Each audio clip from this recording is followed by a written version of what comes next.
स्वागत है आपका आज की हमारी इस क्लास में। आज हम पढ़ने वाले हैं स्पेस टेक्नोलॉजी, साइंस टेक्नोलॉजी के स्पेस टेक्नोलॉजी वाली चैप्टर में हैं और इसमें हम पढ़ेंगे कृत्रिम उपग्रह। कृत्रिम उपग्रह का ये जो साइंस टेक्नोलॉजी स्पेस टेक्नोलॉजी है उसकी ये सेकंड क्लास है। इसमें पढ़ेंगे कृत्रिम उपग्रह। आइए शुरू करते हैं। कृत्रिम उपग्रह क्या हैं, क्या कहलाते हैं कृत्रिम उपग्रह मानव निर्मित वस्तु है जो पृथ्वी और सौरमंडल के अन्य ग्रहों की परिक्रमा करती है। इनका उपयोग पृथ्वी और अन्य ग्रहों का अध्ययन करने, संचार में सहायता करने, यहाँ तक कि दूर के ब्रह्मांड का निरीक्षण करने के लिए किया जाता है। उपग्रह में लोग भी हो सकते हैं, जैसे कि अंतरिक्ष स्टेशन, अंतर्राष्ट्रीय अंतरिक्ष स्टेशन है, उसमें जो है व्यक्ति रहते हैं, लोग रहते हैं, जाते हैं। पहला कृत्रिम उपग्रह जो है सोवियत स्पुतनिक फर्स्ट था, स्पुतनिक प्रथम मिशन था, जिसे 1957 में लॉन्च किया गया था। कृत्रिम उपग्रह के प्रकार, कितने प्रकार के कृत्रिम उपग्रह हैं? तो सामान्य प्रकार में ये है संचार के लिए यूज किए जाते हैं, पृथ्वी अवलोकन, नेविगेशन और खगोलीय। इन्हीं चारों आधार पर इनके प्रकारों का पूरी तरह विस्तार से अध्ययन करेंगे। अब पहला पढ़ते हैं संचार उपग्रह। संचार उपग्रह क्या हैं?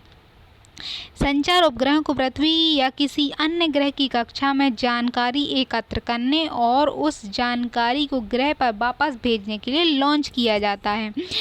इन्हें ग्रह पर नेटवर्क और कनेक्शन की क्षमता का विस्तार करने के लिए लॉन्च किया जाता है। ऐसा उपग्रह लंबी दूरी की संचार और सूचना हस्तांतरण को और अधिक सरल बना सकता है। इस तरह का होता है, पृथ्वी से सिग्नल भेजा जाता है। संचार उपग्रह की कार्यप्रणाली कैसी होती है? तो उपग्रह 4 महत्वपूर्ण चरण होते हैं। पहला है अपोलिंग, अर्थात स्टेशन या उपग्रह को वांछित सिग्नल भेजने वाले अन्य उपकरण से एक सिग्नल ट्रांसमिशन होता है। मतलब अपोलिंग, ये दिख रहा है चित्र में, अपोलिंग ऊपर की ओर सिग्नल भेजा जाता है एक स्थान से। प्राप्त सिग्नल को जो उपग्रह है वह प्रबंधित करता है और सिग्नल को डाउनलिंक, यानी इस साइड दिखाई जा रहा है कि डाउनलिंक के माध्यम से वापस वो सिग्नल पृथ्वी पर प्रेषित किया जाता है, वापस पृथ्वी पर आ जाता है। एंटीना या प्राप्त करने वाले उपकरणों को यह सिग्नल प्राप्त हो जाता है। जो छत पर एंटीना लगे होते हैं, जैसे इस कार में लगा है एंटीना, इसको प्राप्त कर लेता है सिग्नल को। संचार उपग्रह के अनुप्रयोग, कहाँ प्रयोग है? तो दूर संचार में। देखो, स्थान और दूर दराज के क्षेत्रों के साथ कुशलतापूर्वक आवाज़ और डेटा का संचार प्रदान करता है दूर दराज के स्थानों में। टेली चिकित्सा में मोबाइल इकाइयों को प्रमुख अस्पतालों, चिकित्सा केंद्रों से निर्बाध रूप से जोड़ा जा रहा है और चिकित्सा व्यवसायी तेजी से डेटा तक पहुंचने में सक्षम हैं। टेली शिक्षा में संचार उपग्रह दूर दराज के स्थानों में छात्रों और पेशेवरों को शिक्षा उपलब्ध कराते हैं। बैंकिंग में बैंक और एटीएम को डेटा संचारित करने के लिए सुरक्षित और विश्वसनीय कनेक्टिविटी की आवश्यकता होती है और उपग्रह सभी असीमित लेन देन के लिए विश्वसनीय कनेक्टिविटी प्रदान करते हैं। स्मॉल सेट के माध्यम से इंटरनेट ऑफ थिंग्स तकनीक का विकास। निम्न पृथ्वी कक्षाओं यानी लो अर्थ ऑर्बिट में छोटे संचार उपग्रहों के प्रक्षेपण के माध्यम से इंटरनेट से जुड़े लो ऑप्टिकल उपकरणों की संख्या को बढ़ाया जा सकता है। वास्तविक समय ट्रैकिंग में जलवायु परिवर्तन, आपदा प्रबंधन और सैन्य अनुप्रयोगों जैसे पृथ्वी अवलोकन के लिए वास्तविक समय डेटा को ट्रैक करने के लिए। टीवी प्रसारण, टेलीविज़न पर विभिन्न कार्यक्रमों जैसे फिल्में, लाइव गेम, लाइव समाचार और सीधे प्रसारण उपग्रहों के माध्यम से उपलब्ध होते हैं। रेडियो प्रसारण, यह उपग्रह रेडियो प्रदाता मनोरंजन और समाचार कार्यक्रमों के ऑडिट चैनलों को प्रसारित करने के लिए उपयोग किया जाता है। भारत की अंतर्राष्ट्रीय उपग्रह प्रणाली जो है वो इनसैट प्रणाली है। यह एशिया प्रशांत के सबसे बड़ी घरेलू संचार उपग्रह प्रणालियों में से एक है। इसमें 9 परिसंचालन उपग्रहों को भू-स्थितिक कक्षा में रखा जाता है। इसकी स्थापना जो है 1983 में श्रृंखला के पहले उपकरण इनसैट 1B की शुरुआत के साथ की गई थी। अंतर्राष्ट्रीय उपग्रह प्रणाली में भारत पर इनसैट कार्यक्रम का क्या प्रभाव है? तो भारत की संचार उपग्रह श्रृंखला इनसैट और जीसैट उपग्रहों की श्रृंखला में बहुत बड़े समुदाय में विकसित हो चुकी है। इनसैट उपग्रह प्रणाली टेलीविजन, दूरसंचार, रेडियो नेटवर्किंग और व्यापार और व्यक्तिगत संचार और मौसम पूर्वानुमान और मौसम संबंधी सेवाओं के क्षेत्र में निर्मित सेवाएं प्रदान करने वाली सबसे बड़ी घरेलू संचार उपग्रह प्रणालियों में से एक है। यह इनसैट में अनुप्रयोग को नए क्षेत्र के विस्तार करने के लिए नए पहल के लिए किया गया है, जैसे टेली शिक्षा। इनसैट का उपयोग कहाँ किया जाता है? टेली शिक्षा में। एजुकेशन टीवी एजुकेशन की तरफ, जैसे टीवी प्रसारण है, वीडियो कॉन्फ्रेंसिंग और वेब आधारित निर्देश इत्यादि जैसे परंपरागत संवेदनात्मक शैक्षणिक वितरण तरीकों की एक विस्तृत श्रृंखला को पूरा करने के लिए बड़े पैमाने पर उपयोग किया जाता है।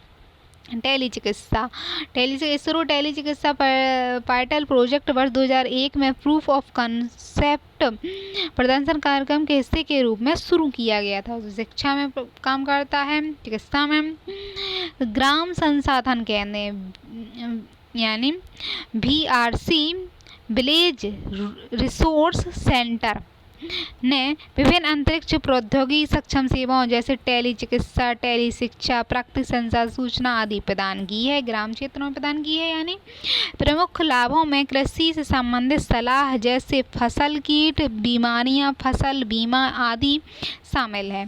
ग्रामीण छात्रों के लिए कैरियर मार्गदर्शन, ग्रामीण आबादी के लिए कौशल विकास और व्यवसाय प्रशिक्षण आदि दिए गए हैं। आपदा प्रबंधन में सहायता करता है। तो इसरो भवन आपातकालीन प्रबंधन के लिए राष्ट्रीय डेटा और मौसम विज्ञान या समुद्र विज्ञान उपग्रह डेटा अभिलेखनीय आदि जैसे भूपटलों के माध्यम से इंटरैक्टिव भू-स्थानिक डोमेन आदि जानकारी प्रदान करता है।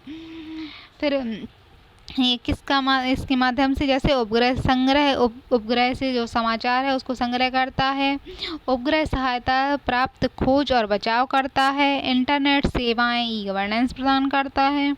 वित्तीय सेवा नेटवर्क जैसे बैंकिंग, स्टॉक एक्सचेंज इत्यादि प्रदान करता है। मानक समय और आवृत्ति सिग्नल सेवाएं प्रदान करता है। इनसैट प्रणाली ने उत्तर पूर्व और दूर दराज के क्षेत्रों जैसे और द्वीपों जैसे कम पहुंच वाले क्षेत्रों में भी अपनी पहुंच बनाई हुई है। इनसैट महत्वपूर्ण उपग्रह हैं ये जो लॉन्च किए गए हैं। सबसे पहले डस्ट है, GS8, GS15, 17, 11, 31 इस तरह से। कल्पना 1 सबसे पहले लॉन्च किया गया था जलवायु परिवर्तन संचार के लिए। जो संचार उपग्रह थे उनमें के बाद अब पृथ्वी अवलोकन प्रणाली है। पृथ्वी अवलोकन क्या है? पृथ्वी अवलोकन भूमि, समुद्र जैसे नदी, झील और वायुमंडल की निगरानी के लिए रिमोट सेंसिंग प्रौद्योगिकी के उपयोग को संदर्भित करता है। पृथ्वी अवलोकन उपग्रह जो है अर्थ ऑर्बिटाइजेशन सैटेलाइट्स ये पृथ्वी अवलोकन प्रकार के उपग्रहों का उपयोग अंतरिक्ष से पृथ्वी की निगरानी करना और उनके द्वारा देखे गए किसी भी परिवर्तन पर रिपोर्ट करना है। सुसज्जित सेंसर के उद्देश्यों के आधार पर भिन्न होते हैं, जैसे प्राकृतिक घटनाओं का अवलोकन, आपदा निगरानी, मानव गतिविधियों के कारण पृथ्वी में परिवर्तन इत्यादि बताते हैं। अवलोकन परिणाम उपग्रह छवियों या अवलोकन डेटा के रूप में प्रदान किए जाते हैं और पृथ्वी के संबंध में विभिन्न जानकारियों में इनकी व्याख्या की जाती है। पृथ्वी अवलोकन अंतरिक्षयान को इस प्रकार वर्गीकृत किया जा सकता है, जैसे मौसम उपग्रह, मौसम उपग्रह है मौसम के रुझान की निगरानी और पूर्वानुमान और वास्तविक मौसम का पता लगाने डेटा प्रदान करते हैं। रिमोट सेंसिंग उपग्रह इस प्रकार प्राथमिक प्रयोग जैसे सभी प्रकार के पर्यावरण की निगरानी और भौगोलिक मानचित्रण है। पृथ्वी अवलोकन उपग्रहों के अनुप्रयोग कहाँ प्रयोग हो जाते हैं? पृथ्वी अवलोकन उपग्रह कृषि और मिट्टी में अनाज के वितरण और भंडारण, सरकारी नीतियों, मूल्य निर्धारण, खरीद और खाद्य सुरक्षा, लवड़ी और क्षारीय मिट्टी मानचित्रण जैसे फसल आंकड़ों पर जानकारी देते हैं। कृषि के क्षेत्र में अनाजों के वितरण, भंडारण, सरकारी नीति निर्माण में आदि, क्षारीय मिट्टी के निर्माण कैसा है, सबकी जानकारी देते हैं। नवीकरणीय ऊर्जा में सौर ऊर्जा, पवन ऊर्जा, तरंग ऊर्जा संसाधन का आकलन करते हैं। वन और पर्यावरण में जैव विविधता लक्षण जैसे आर्द्र भूमि, बायोमास का मानचित्रण, मरुस्थल प्रक्रियाएं, मूंगा चट्टान, मैंग्रोव, ग्लेशियर, ये सब के और जलवायु प्रदूषण आदि का आकलन करते हैं, तस्वीर बताते हैं ये। फिर भू विज्ञान और भू आकृति एवं खनिज संसाधन, भू आकृति विज्ञान और संरचनात्मक मानचित्रण करते हैं। भू आकृति का भूस्खलन खतरा और भूकंप या खनन क्षेत्र और भू पर्यावरण का अध्ययन करते हैं। भूमि संसाधन, प्राकृतिक संसाधन का कवरेज, भूमि उपयोग, भूमि क्षरण का मानचित्रण करते हैं। बंजर भूमि का मानचित्रण और मरुस्थल स्थिति का भी मानचित्रण करते हैं भूमि संसाधनों में। महासागर विज्ञान, संभावित मछली पकड़ने वाले क्षेत्रों की पहचान, समुद्र की स्थिति, तटीय स्थिति और मौसम की भविष्यवाणियों जलवायु अध्ययन में किया जाता है। ग्रामीण विकास, बंजर भूमि का मानचित्रण करके ग्रामीण विकास का अध्ययन कहते हैं। शहरी विकास और शहरों में विकास के लिए मैपिंग जो है, मैपिंग अनुप्रयोगों के लिए एक कवरेज प्रदान करते हैं। शहरी भूमि के उपयोग और निगरानी में रिमोट सेंसिंग फायदेमंद है। जल संसाधन यानी बर्फ के पिघल कहाँ रही है, सिंचाई अवसंरचना का मूल्यांकन करने में और जलाशय क्षमता मूल्यांकन, जल विद्युत के लिए साइड चेन में। मौसम जलवायु मानचित्रण में जैसे पृथ्वी को स्कैन करते हैं, जैसे तूफान, बवंडर, भारी वर्षा, बादल कहाँ छाए रहेंगे या नहीं, उच्च तापमान, सूखा की भविष्यवाणी की जा सकती है मौसम जलवायु में। आपदा प्रबंधन में बाढ़, चक्रवात, सूखा, भूस्खलन, भूकंप, जंगल की आग जैसे विभिन्न प्राकृतिक आपदाओं का संरचनात्मक समाधान करना, ये सब बताते हैं, आपदा प्रबंधन में सहायक हैं। इस तरह इसके सब ये कार्य हैं कि ये किस तरह से कार्य करते हैं। भारत में पृथ्वी अवलोकन प्रणाली 1988 में IRS 1A के से शुरुआत करते हुए इसरो ने पृथ्वी अवलोकन उपग्रह प्रणाली लॉन्च की। इस उपग्रह से प्राप्त डेटा कृषि, जल संसाधन, शहरी नियोजन, ग्रामीण विकास, पर्यावरण और वानिकी और महासागर संसाधन और आपदा प्रबंधन को कवर करने वाले कई अनुप्रयोग में किया जाता है। ये बहुत सारे पृथ्वी अवलोकन उपग्रह, इसमें भास्कर है, रोहिणी है, ये सब उपग्रह लॉन्च किए गए हैं पृथ्वी का अवलोकन करने के लिए। उपग्रह नेविगेशन प्रणाली, अब ये तीसरा है कि उपग्रह जो है नेविगेशन का काम करते हैं। तो उपग्रह नेविगेशन या साइट नेट प्रणाली कृत्रिम उपग्रहों की एक प्रणाली है जो विश्व में हर जगह भू विशिष्ट की स्थिति प्रदान करने में सक्षम है, यानी सब जगह की लोकेशन बताती है। सैटनैप उपग्रह नेविगेशन उपग्रहों से रेडियो द्वारा दृष्टि रेखा के साथ प्रेषित समय संकेतों का उपयोग करके उच्च परिशुद्धता के साथ अपना स्थान निर्धारित करने में मदद करते हैं। प्रत्येक प्रणाली के लिए विश्व कवरेज आम तौर पर कई कक्षीय विमानों के बीच फैले 18 से 30 मध्यम कक्षा उपग्रहों के एक उपग्रह समूह द्वारा प्राप्त किया जाता है। अंतरिक्ष नेविगेशन प्रणाली के प्रकार कितने प्रकार की होती है? तो 2 प्रकार की होती है।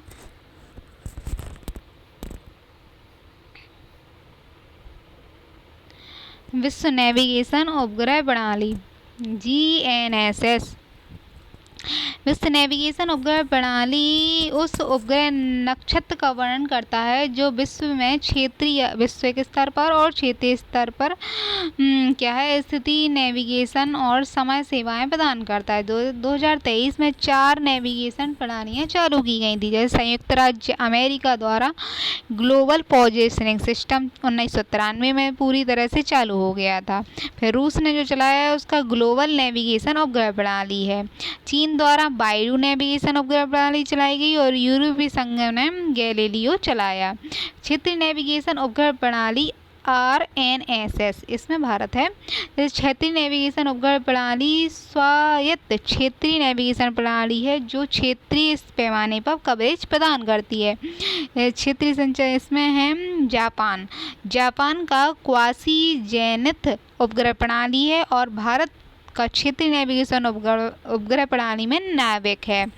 ये भारत ने लॉन्च किया है। उपग्रह नेविगेशन प्रणाली के अनुप्रयोग क्या काम करते हैं? यातायात, अज्ञात स्थानों की यात्रा करने को सरल बनाता है।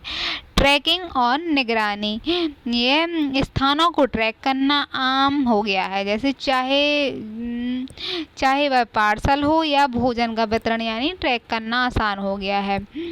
तो यातायात में है, ट्रैकिंग में है, विमानन में विमान पटल पर भार कम करने और दुर्घटनाओं में कमी लाते हैं, विमान को भी बताते हैं नेविगेशन। और समुद्री नेविगेशन सहायता, यानी स्वचालित चार्टर प्लाटर तकनीक ने नौकायन को आसान बनाया है। फिर सर्वेक्षण, भवन, सड़क और निर्माण कंपनियां जो है वो सही रीडिंग के लिए सेटनेप प्रणाली का उपयोग कर रही हैं, तो सर्वेक्षण में सहायक है। खनन और पुरातत्व दोनों क्षेत्र, उत्खनन और विस्तृत साइट सुविधाओं के लिए साइटों की 3D मानचित्रण करने के लिए उपग्रह नेविगेशन प्रणाली का उपयोग करते हैं। अंतरिक्ष अनुप्रयोग, वे अंतरिक्षयान जिनमें उपग्रह नेविगेशन रिसीवर हो सटीक रूप से ऑर्बिटल निर्धारण को सक्षम बनाते हैं। यह स्वायत्त नेविगेशन और मिलन संबंधी कार्यों करने में भी सक्षम है। अंतरिक्ष अनुप्रयोग में सैन्य में क्या है? मानव रहित हवाई वाहन जैसे मिसाइलें हैं, उनको निर्देशित तकनीक करते हैं और उनका उद्घाटन करते हैं, यानी मिसाइलों को ये दिशा बताते हैं। भारत में नेविगेशन उपग्रह प्रणाली GPS सहायता प्राप्त GEO समर्थित नेविगेशन, यानी गगन क्या है ये? यह एक अंतरिक्ष आधारित समर्थित प्रणाली है जिसे इसरो और भारतीय हवाई अड्डा प्राधिकरण द्वारा संयुक्त रूप से विकसित किया गया है ताकि पड़ोसी उड़ान सूचना क्षेत्र तक विस्तार करने की क्षमता के साथ भारत उड़ान सूचना क्षेत्र तक सर्वोत्तम नेविगेशन सेवाएं प्रदान की जा सकें, यानी पड़ोसी को भी देख सकें। इसलिए इसरो ने हवाई अड्डा प्राधिकरण के साथ मिलकर काम किया है। 13 जुलाई 2015 में गगन लॉन्च करने के बाद भारत, संयुक्त राज्य अमेरिका, यूरोप संघ और जापान की चुनिंदा लिस्ट जो है उसमें शामिल हो गया जिसके पास समान प्रणालियां हैं। इस तरह की गगन उपग्रह और गगन जो उपग्रह है वो ग्राउंड स्टेशनों की एक प्रणाली है जिसमें GPS सिग्नल सुधार प्रदान करती है। यह जो है क्षेत्रीय गड़बड़ी, समय और कक्षा त्रुटि के कारण होने वाले GPS सिग्नल त्रुटि को ठीक करता है और यह प्रत्येक उपग्रह के स्वास्थ्य के बारे में महत्वपूर्ण जानकारी भी प्रदान करता है। गगन का कार्य क्या है? गगन में भारत के विभिन्न स्थानों पर स्थित ग्राउंड स्टेशनों का एक सेट शामिल होता है जिसमें इंडिया रिफोर्सेस सेंटर कहा जाता है। GPS उपग्रह डेटा एकत्र करता है। एक master station India master council centre central स्टेशनों के डेटा एकत्र करता है और GPS सुधार संदेश बनाता है।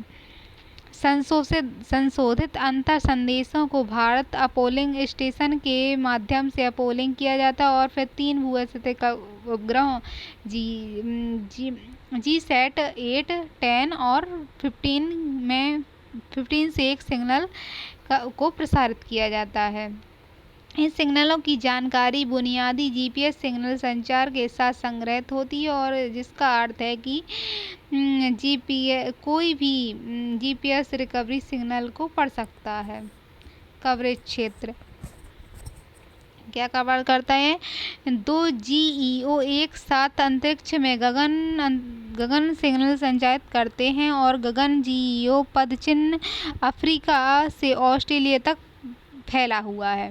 गगन प्रणाली पड़ोसी देशों में विस्तार के लिए 45 संदर्भ स्टेशनों को पूरा करने में सक्षम बनाती है।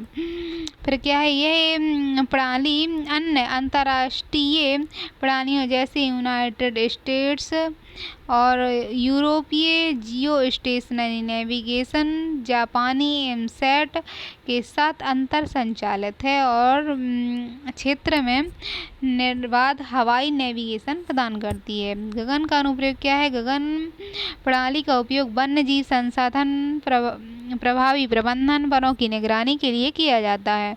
यह भारतीय रेलवे को नेविगेशन सहायता प्रदान करता है। इसका कोई ट्रेन, जैसे जब कोई ट्रेन है व्यक्ति रहित क्रॉसिंग पर पहुंचती है तो पटरियों को संरेखण बताता है। राष्ट्रीय राजमार्गों का और मैनेजिंग सिस्टम है। आधुनिक प्रबंधन प्रणाली विकसित की गई है आधुनिक प्रणाली विकसित किए जाने की संभावना है जो गगन प्रणाली का उपयोग करेगी। फिर ट्रैफिक जाम से बचने के लिए यातायात को प्रबंधित करती है। गगन सिग्नल का उपयोग किया जाता है।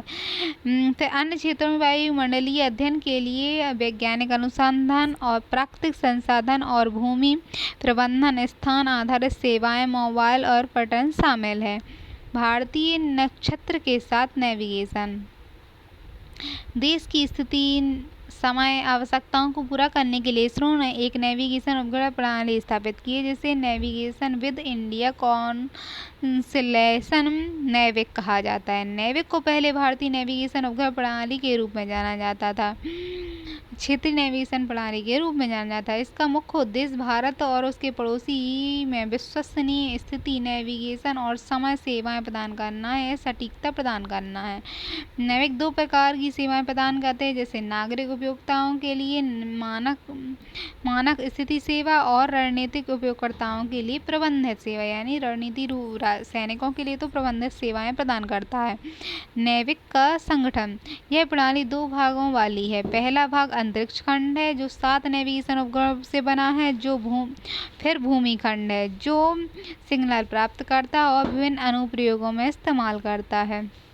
अंतरिक्ष वाला जो खंड है इसमें भू स्थितिक कक्षा में 3 उपग्रह, भू स्थितिक कक्षा जियो स्टेशनरी ऑर्बिट जीईओ वाला ऑर्बिट है, उसमें 3 उपग्रह हैं जो भूमध्य रेखा के साथ 90 डिग्री झुकाव के साथ भूतुल्यकाली कक्षा में और झुकाव है, और भूतुल्यकाली कक्षा जो है उसमें 4 उपग्रह हैं। सभी उपग्रह हर समय पृथ्वी पर दिखाई देते हैं। भारत ने 2016 तक सभी 7 नेविगेशन उपग्रह प्रणाली को पूरा कर लिया, यानी लॉन्च कर दिया, जो 2016 के माध्यम से उपग्रह प्रणाली चालू भी हो गई है। सैनिकों के लिए रणनीतिक अभियानों के लिए सेवाएं प्रदान करती है। जमीन नेटवर्क में नए नियंत्रण केंद्र, सटीक अखंडता और निगरानी स्टेशन 2 तरफ के आदि शामिल हैं।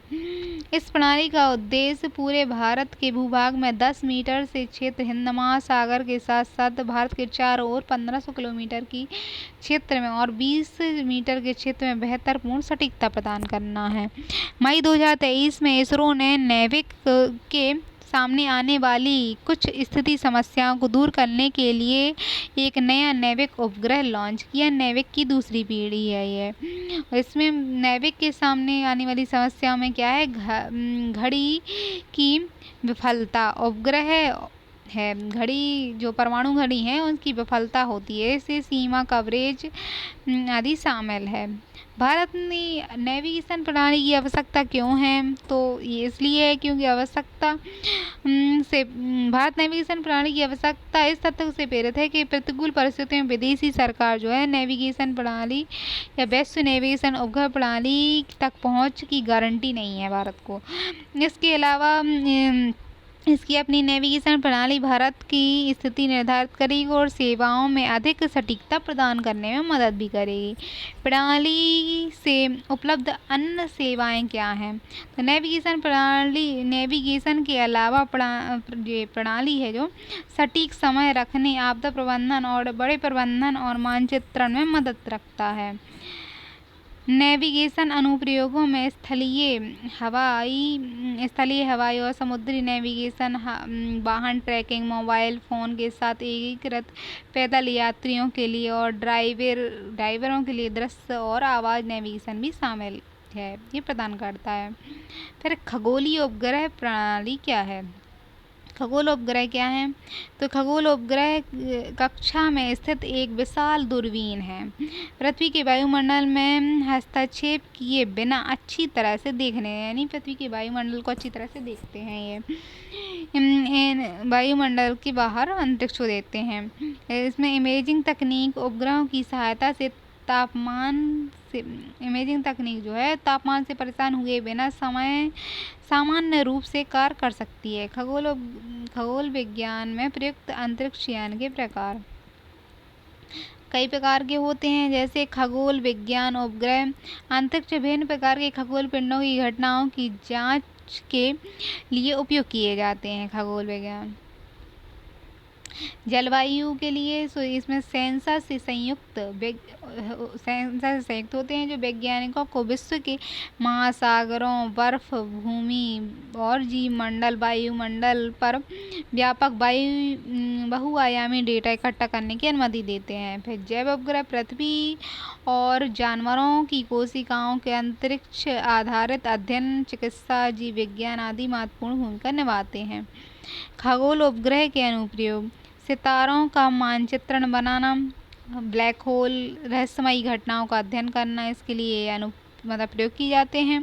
ग्रहों की तस्वीर लेना, ग्रहों के सतहों का मानचित्रण बनाना, इसके लिए खगोलीय उपग्रह उपयोग किए जाते हैं। अनुप्रयोग एस्ट्रोसैट PSLV-C3 ने 28 सितंबर 2015 को निम्न पृथ्वी कक्षा में भारतीय मल्टी वेवलेंथ अंतरिक्ष वेधशाला एरोसैट को सफलतापूर्वक लॉन्च किया है 2015 में। एरोसैट को अपने 5 पेलोड की मदद से विद्युत चुम्बकीय स्पेक्ट्रम के दृश्यमान परावैंगनी, निम्न और उच्च ऊर्जा एक्स-रे ब्रह्मांड का निरीक्षण करने के लिए डिजाइन किया गया है। उपग्रह की सफलता के साथ इसरो ने एरोसैट के अनुप्रयोगों में एरोसैट 2 लॉन्च करने का प्रस्ताव रखा। वेधशाला जो है ये 5 वर्ष का था, लेकिन 2022 में पूरा किया गया।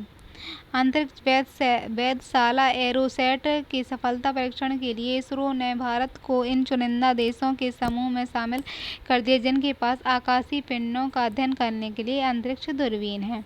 एरोसैट के वैज्ञानिक उद्देश्य क्या हैं? न्यूट्रॉन सितारा यानी ब्लैक होल बाइनरी स्टेशन प्रणाली को समझना, न्यूट्रॉन सितारों की चुंबकीय क्षेत्र का अनुमान लगाना, आकाशगंगा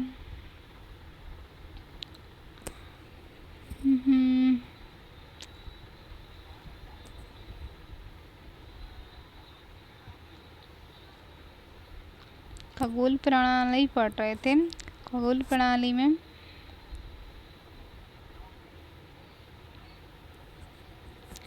तो यहाँ पढ़ रहे थे खगोल प्रणाली अंतरिक्ष PSLV।